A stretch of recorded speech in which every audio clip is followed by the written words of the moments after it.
உலக தமிழ் மக்களுக்கு என்னோட அன்பான அனுப்புங்கள். இன்றைக்கி நம்ம பார்க்க போகிற ரெசிபி வந்து fondant. இது வந்து வெஜ் fondant. இது வந்து ஜெலட்டினோ இல்லை அகரகரோ இல்லை சைனா கிராஸோ வச்சு நான் செஞ்சதில்லை. இதை எப்படி செஞ்சதுன்றதை வாங்க வீடியோக்குள்ளே போய் பார்க்கலாம்.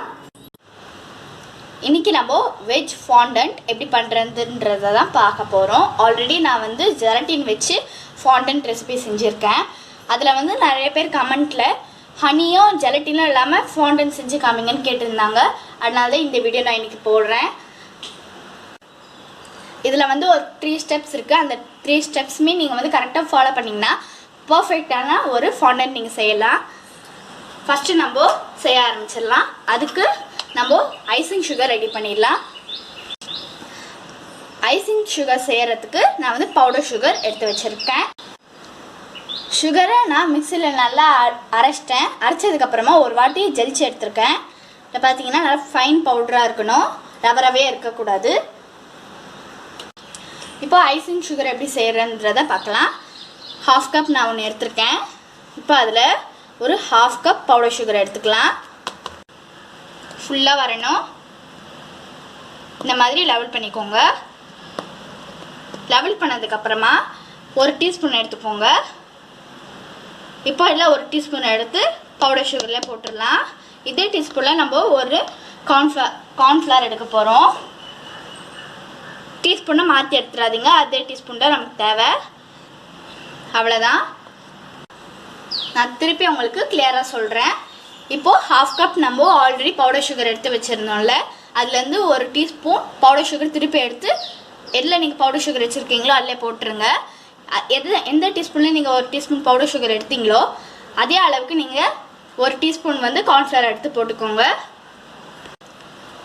இதுதான் வந்து ஐசிங் சுகரோட பர்ஃபெக்ட் ரேஷியோ. இப்போ இதை ஒரு பவுலுக்கு ட்ரான்ஸ்ஃபர் பண்ணிடலாம். ஃபாண்டன்ட்டுக்கு இவ்வளோ பத்தாது, அதனால் நான் வந்து இன்னும் கொஞ்சம் எடுத்துக்க போகிறேன். இது ஃபுல்லாக வந்து நான் செய்ய போகிறேன். ஃபஸ்ட்டு பண்ண மாதிரி தான்.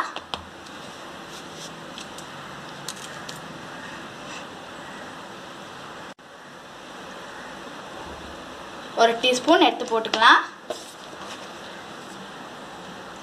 இப்போது அதே 1 டீஸ்பூனில் கார்ன்ஃப்ளவர் எடுத்துக்கலாம். அவ்வளோதான், நம்மளோட ஐசிங் சுகர் வந்து ரெடி ஆயிடுச்சு. இப்போது ஒரு மிக்ஸ் கொடுத்துக்கோங்க. ஏன்னு பார்த்தீங்கன்னா கார்ன்ஃப்ளவரும் பவுடர் சுகரும் நல்லா மிக்ஸ் ஆகணும். ஃபஸ்ட்டு ஸ்டெப் நம்ம முடிச்சிட்டோம். இதுதான் வந்து ஃபஸ்ட் ஸ்டெப். இப்போ நம்ம செகண்ட் ஸ்டெப் பார்த்துடலாம். செகண்ட் ஸ்டெப் என்னதுன்னு பார்த்தீங்கன்னா கார்ன் சிரப் செய்ய போகிறோம். கார்ன் சிரப் செய்கிறதுக்கு இந்த மாதிரி ஒரு பாத்திரம் எடுத்திருக்கேன். இதில் ஒரு 1/2 கப் சுகர் ஆட் பண்ணுறேன். 1/2 கப் சுகருக்கு நம்ம ஒரு 1/4 கப் தண்ணி எடுத்துக்க போகிறோம். இப்போ இதில் நம்ம ஒரு பிஞ்ச் சால்ட் போட்டுக்கலாம். இது எல்லாத்தையும் சேர்த்து ஒரு மிக்ஸ் கொடுத்துக்கலாம். மிக்ஸ் கொடுத்ததுக்கப்புறமா நம்ம ஸ்டவ்வில் எடுத்து வச்சிடலாம். ஸ்டவ்வில் வச்சாச்சு. இது வந்து கரைஞ்சி வரட்டும். அடுப்பு வந்து சிம்மிலே இருக்கட்டும். இதில் பார்த்தீங்கன்னா நம்ம போட்ட சர்க்கரை கரைஞ்சிருச்சு. இப்போ இதில் நான் வந்து ஒரு பாதி லெமனை கட் பண்ணி வச்சுருக்கேன். இப்போ இதை அப்படியே போட்டுடலாம். புழிஞ்சு போடாதீங்க. லெமன் போட்டாச்சு. இப்போ இதை கலரிட்டே இருங்க. நம்ம இதில் எதுக்கு லெமன் சேர்க்குறோன்னா, நம்ம செய்கிற சுகர் சிரப் வந்து கட்டி ஆகிடாமல் இருக்கணும். அதனால தான் சில சமயம் இது கிறிஸ்டல் ஆகிறதுக்கும் வாய்ப்பு இருக்குது. அதனால தான் இது நல்லா திக்காக வர வரைக்கும் நம்ம வெயிட் பண்ணலாம். கொஞ்ச நேரம் ஆனதுக்கப்புறமா நம்ம லெமன் எடுத்து வச்சிடலாம். ஏன்னா வந்து லெமனோட ஜூஸ் எல்லாம் வந்து இந்த சுகர் சிரப்பில் நல்லாவே இறங்கியிருக்கும். கார்ன் சிரப் ரெடி ஆகிடுச்சா இல்லையான்னு செக் பண்ணுறதுக்காக இந்த மாதிரி ஒரு பவுல் எடுத்துக்கோங்க. அதில் தண்ணி ஊற்றி வச்சுக்கோங்க. இப்போது நம்ம செஞ்சு வச்சுருக்க இந்த சுகர் சிரப் எடுத்து இதில் ஊற்றி பார்க்கலாம்.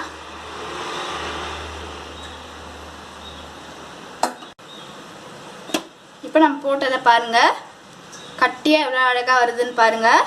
இப்போ இதை நிறுத்திடலாம். நான் வந்து ஸ்டவ்லேருந்து எடுத்து வச்சிட்டேன். இப்போ இந்த மாதிரி தனியாக தான் இருக்கும். ஆறுனதுக்கப்புறமா நமக்கு கரெக்ட் கன்சிஸ்டன்சி வந்துடும். நம்மளோட செகண்ட் ஸ்டெப்பும் கரெக்டாக வந்துடுச்சு. இந்த கார்ன் சிரப்பை நீங்கள் ஒரு ஏர்டைட் கண்டெய்னரில் போட்டு ஃப்ரிட்ஜில் ஸ்டோர் பண்ணி வச்சுக்கோங்க. எப்பப்பெல்லாம் நீங்கள் ஃபாண்டன்ட் செய்கிறீங்களோ அந்த சமயத்துக்கு எடுத்து நீங்கள் செஞ்சுக்கலாம். அடுத்தது தேர்ட் ஸ்டெப். அதுக்கு நான் வந்து பட்டர் எடுத்து வச்சுருக்கேன், அப்புறம் சுடு தண்ணி எடுத்து வச்சுருக்கேன். இப்போ நம்ம தேர்ட் ஸ்டெப்பை பண்ண ஆரம்பிச்சிடலாம். அதுக்கு இந்த மாதிரி ஒரு பவுலில் ஒரு 2 டேபிள் ஸ்பூன் ஹாட் வாட்டர் எடுத்திருக்கேன். இப்போ இந்த 2 டேபிள் ஸ்பூன் சுடு தண்ணியில் ஒரு டீஸ்பூன் நம்ம பட்டர் ஆட் பண்ணி நல்லா மிக்ஸ் பண்ணிக்கலாம். பட்டர் நல்லா சுடு தண்ணியில் கரையணும். இது வந்து ஹோம்மேட் பட்டர் தான். என்னோட ஹோம்மேட் ரெசிபீஸில் போய் பார்த்தீங்கன்னா நீங்கள் பார்த்து தெரிஞ்சுக்கலாம். பாருங்கள், கொஞ்ச நேரத்தில் நம்மளோட கார்ன் சிரப் எவ்வளோ திக்காக இருக்குன்னு. இப்போ இதில் ஒரு டேபிள் ஸ்பூன் அளவுக்கு கார்ன் சிரப் எடுத்து போட்டுக்கலாம்.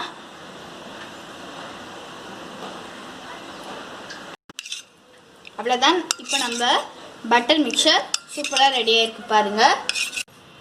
இப்போ நம்ம இதெல்லாம் வச்சு ஃபாண்டன்ட் எப்படி செய்யலான்றதை பார்க்கலாம். ஆல்ரெடி நம்ம செஞ்சு வச்சுருக்க இந்த ஐசிங் சுகர், இப்போ இந்த பட்டர் மிக்சர் எடுத்து இந்த ஐசிங் சுகருக்குள்ளே ஊற்றிடலாம். ஊற்றியாச்சு. ஊற்றினதுக்கப்புறமா நம்ம கையில் பிசைய ஆரம்பிச்சிடலாம். கையில் பிசையறதுக்கு முன்னாடி ஹேண்ட் வாஷ் பண்ணிக்கோங்க. இதை நம்ம சப்பாத்தி மாவு பதத்துக்கு எடுத்துகிட்டு வரணும். நமக்கு பத்தலைன்னா திருப்பி நம்ம அந்த பட்டர் மிக்சரை ரெடி பண்ணிக்கலாம். ரெடி பண்ணிவிட்டு ஊற்றிட்டு திருப்பி அதே மாதிரி நம்ம பிசைய ஆரம்பிச்சிடலாம். எனக்கு பத்தலை, அதனால் நான் இன்னும் கொஞ்சம் பட்டர் மிக்சர் ஆட் பண்ணேன். நீங்கள் ஃபஸ்ட்டு எப்படி பட்டர் மிக்சர் ரெடி பண்ணிங்களோ அதே மெத்தடில் பண்ணிக்கோங்க. இல்லைன்னா நமக்கு கரெக்டான ஃபாண்டன்ட் வராது. அவ்வளோதான், நம்மளோட வெஜ் ஃபாண்டன்ட் ரெடி. இப்போ நம்ம இந்த மாதிரி ஒரு கவர் எடுத்து நம்ம செஞ்சு வச்சுருக்க இந்த ஃபாண்டன்ட்டை உள்ளே போட்டு ஒரு 1 ஹவருக்கு ஃப்ரிட்ஜில் வச்சு எடுத்துக்கலாம். லைட்டாக இந்த மாதிரி சுற்றி வச்சுக்கோங்க. அதுக்குன்னு ஃபுல்லாக டைட்டாக முறுக்கி வச்சிடாதீங்க. இந்த ஃபாண்டன்ட்டை நீங்கள் ஃப்ரிட்ஜில் வைங்க, ஃப்ரீசரில் வைக்காதீங்க, இல்லை ரொம்ப கட்டியாயிடும், நல்லா இருக்காது. 1 ஹவர் ஆகிடுச்சு. இப்போ நான் ஃபாண்டன்ட்டை ஃப்ரிட்ஜிலேருந்து எடுத்துட்டேன். இப்போ நான் ரோஸ் பெட்டல்ஸ்க்காக 2 கலர் எடுத்துருக்கேன். இது வந்து நல்லா ரோஸ் கலர், அதே மாதிரி இது க்ரீன் கலர். அதாவது லீஃப்க்கு நான் க்ரீன் கலர் எடுத்துக்கிறேன், அதே மாதிரி ரோஸ் பெட்டல்ஸ்க்கு நான் வந்து இந்த ரோஸ் கலர் எடுத்துருக்கேன். இப்போ ஃபுட் கலரை கலந்துடலாம். இப்போ நம்ம ஃபுட் கலரை பிசைஞ்சுக்கலாம்.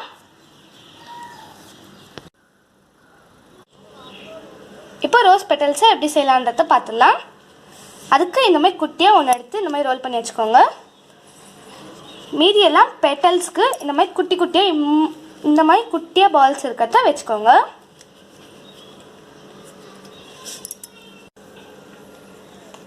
இதே மாதிரி ஒரு 5-6 பால்ஸை நம்ம செஞ்சு வச்சிடலாம். இப்போ செய்ய ஆரம்பிச்சிடலாம். ஒரு பால் எடுத்து இந்த மாதிரி ஃப்ளாட் ஆக்கிக்கோங்க. ஒன் சைடு மட்டும் இந்த மாதிரி க்ளோஸாக வச்சுட்டு இன்னொரு சைடு வந்து இந்த மாதிரி இந்த காம்போடு ஒட்டிடாதீங்க. இதே மாதிரி ப்ராசஸை ஃபாலோ பண்ணுங்கள். அவ்வளோதான், நம்மளோட ஃபாண்டன்ட் ரோஸ் ரெடி ஆகிடுச்சு. இப்போ கேக்குக்கு மேலே நீங்கள் இந்த மாதிரி டெக்கரேஷனுக்கு வச்சுக்கலாம். இந்த லீஃப் நான் சும்மா கட் பண்ணி வச்சுருக்கேன். இதே மாதிரி நீங்களும் உங்கள் வீட்டில் ட்ரை பண்ணி பாருங்கள். எப்படி இருக்குன்னு கமெண்ட் செக்ஷனில் கமெண்ட் பண்ணிடுங்க. Bye friends.